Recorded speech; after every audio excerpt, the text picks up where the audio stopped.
Hey guys, welcome back to the channel. My name is Timothy, and on this channel we speak everything personal finance.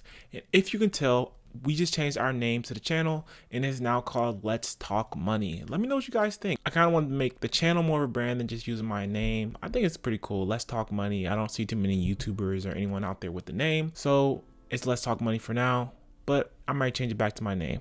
But in today's video, we're going to be talking about how to invest $1,000. And $1,000 might seem like a little bit of money, but investing your first $1,000 can be a game changer and really jumpstart you into investing. You need to understand the power of $1,000. Don't underestimate your $1,000. And when you get this $1,000, by investing it, it can really jumpstart your investing journey. One of Dave Ramsey's baby steps is actually to save $1,000. And when I saved my $1,000, that kind of got me jump started into paying off certain debts. It got me jump started into wanting to save more money. So by saving $1,000, even though it might seem very minuscule, it can really help jumpstart and show that you're able to save just by investing $1,000 into a retirement account, and you just left that money in there and didn't add anything else to it in 25 years. That $1,000 would turn into $12,000 at a 10% rate of return. Now that might not seem like a lot, but that's just you putting $1,000 into an account and letting it stay there over a duration of time. Now I will talk later in the video about how adding a certain amount of money to your investment accounts on top of this initial $1,000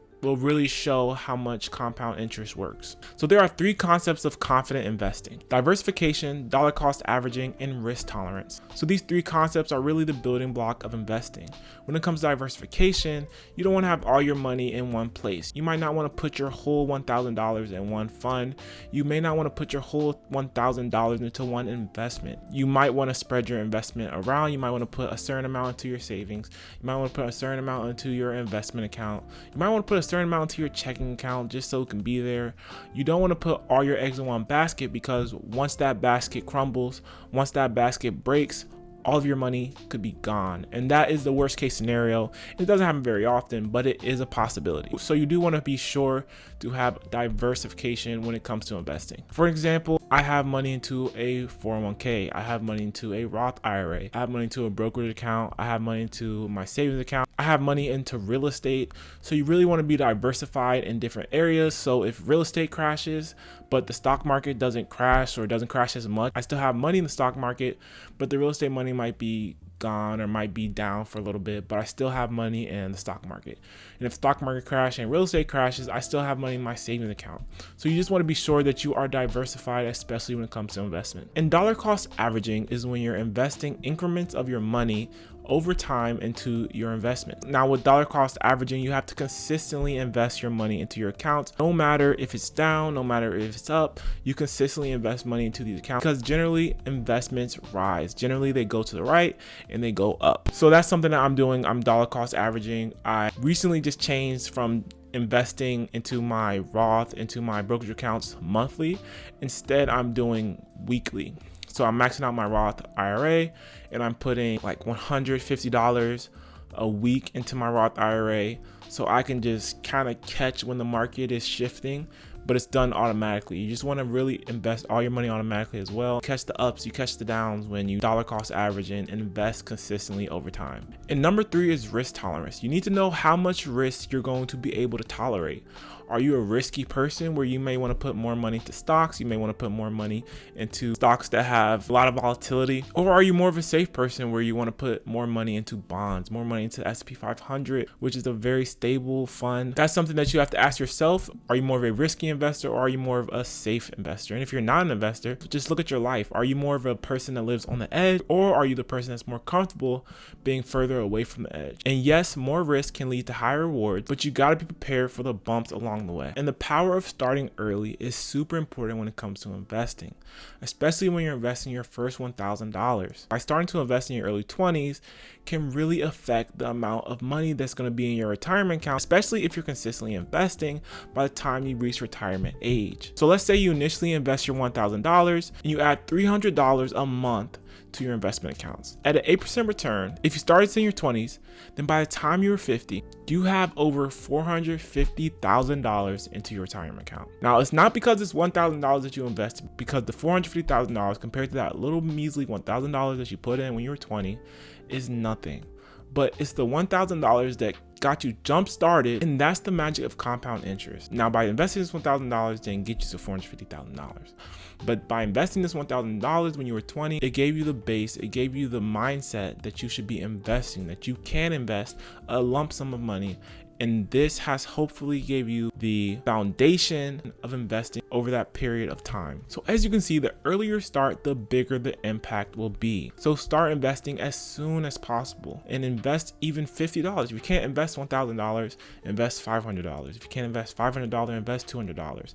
Invest something so you can start building that compound interest, so you can start building your base, and the compound interest is going to build off of your base, and the compound interest is going to build off of that compound interest, and it just keeps compounding over time. So get that $1,000 working for you and build on it monthly with contributions of $100 to $300 or more. So another thing you want to do when investing $1,000 is figuring out your goals and time horizon. Are you investing this $1,000 into a savings account? Are you saving for a car right now? Are you saving for a house? What are you going to do with this $1,000? Do you just want to put it into a retirement account so you can start saving for your retirement down the road?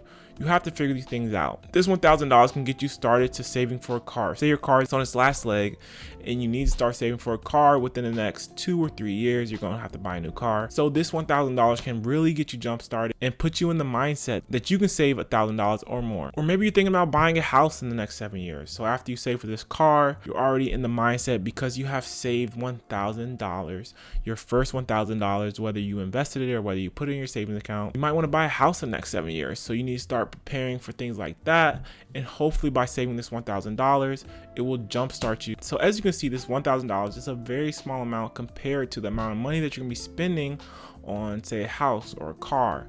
But hopefully this $1,000 will get you in the mindset of saving this $1,000 will get you in the mindset of investing into your future, of investing into a new car, of investing into a house, of investing into a property. This $1,000 is more of a mindset because at the end of the day, $1,000 is very minuscule when it comes to your overall portfolio, but it is something that will get you started. It's something that got me started to get into finance, to get into personal finance, to get into saving, to get into investing. It all started with my first $1,000 that I invested, my first $1,000 that I saved. But really your time horizon will tell you how much money you need to save and help you decide how aggressive or conservative you might need to be. So now we need to think about our short, medium, and long-term investment goals. So you might not even have a savings account, but this $1,000 will jumpstart your savings account. So if you're saving for something that has a short-term goal of 1 to 3 years, you might want to put this money into a savings account or a CD account because you're going to need this money to be liquid. There's plenty of accounts out there that you can find online with a quick search of high yield savings account or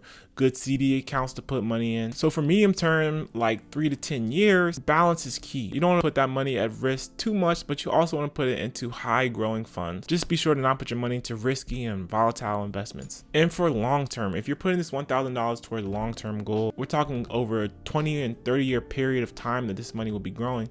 So you can put your money into the more aggressive investment, maybe less bonds and more stocks, maybe more of the S&P 500, less money in saving accounts and more money into your investments, into your Roth IRAs. Now, finally, what you've been waiting for is where should you invest this $1,000? So you can start by finding the platform that you want to invest your money into. Do you want to invest your money with Fidelity? Do you want to invest your money with Charles Schwab? Do you want to invest your money with Vanguard? That's just something you have to ask yourself. Personally, I use Fidelity. Really want to invest in something that is very user-friendly, easy to use, easy to navigate, and preferably something with an app so you can just access your investments straight from your phone. And if you're looking for something simple and diversified, then by investing your money into S&P 500, you really can't go wrong. It's a collection of the top 500 companies in the US, and a lot of times people consider the S&P 500 the stock market. If you want to find the S&P 500 on your particular platform, whether you go Fidelity or Charles Schwab, just type in Google the S&P 500 ticker symbol for Charles Schwab, the S&P 500 ticker symbol for Vanguard, because the ticker symbols are different depending on which platform you're on. Beyond index funds, we have ETFs, which one of the best ETFs out there is VOO, which is the S&P 500 for Vanguard, but it's an ETF and it gives you distributions. You know, once you have a certain amount of money in there, you'll get distributions over a period of time that you should be reinvesting back into your account, but it's also income that just comes to you from ETFs. So look into ETFs. I'm not going to get too much into them and let you do your own research on those, or I'll talk about them more in another video. In mutual funds, they're managed professionally and give you a diversified portfolio. And bonds are for a more conservative approach, but it is something that you can invest into. But I recommend that you invest into bonds as you get closer towards retirement. Personally, my portfolio is all stock, it's all ETFs, it's all mutual funds, it's all index funds. I don't have any bonds in my portfolio. I used to, but I switched it up because I am very young and my time horizon, like I was talking about earlier, is very far down the line, about 22 years. And then individual stocks. And if you're interested in some individual stock, I invest in Tesla,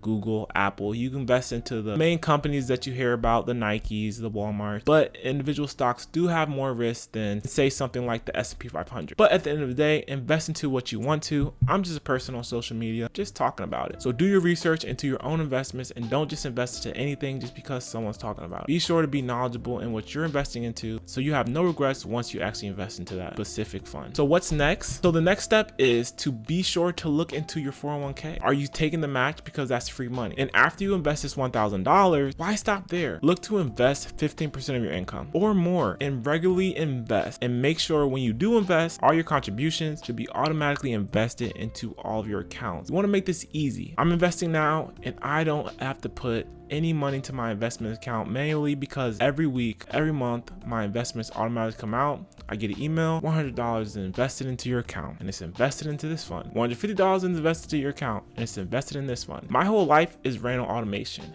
and yours should be too. My bills are automated, phone bills automated, the mortgage is automated, the mortgage on the other house is automated. Everything is automated, so I don't ever have to go into my account to make sure that money is getting put into certain accounts. Automation is key to investing, and you really need to look into automating your whole life. So go invest your $1,000 today. It's not a lot compared to what your overall portfolio will be. It will get you jump started into investing. It will get you jump started into saving. So get your money working for you over time, and you'll see the results. Stop scrolling on TikTok, stop scrolling on YouTube, stop scrolling on Instagram, and go invest today. Go open up a Fidelity account, go open up a Charles Schwab account, open up a Roth IRA in Charles Schwab, open up a Roth IRA in Fidelity, open up a brokerage account in Fidelity, connect your bank account to that account, wherever it is, whether it's a brokerage account, whether it's Roth IRA, type in $1,000 and transfer that $1,000 over, and then go to reoccurring transfers and put $250 a month going there. Put $100 a month going there. Just get started. And remember, the earlier, the better. If you guys enjoyed this video, don't forget to like and subscribe to my channel, and I'll see you guys in the next one.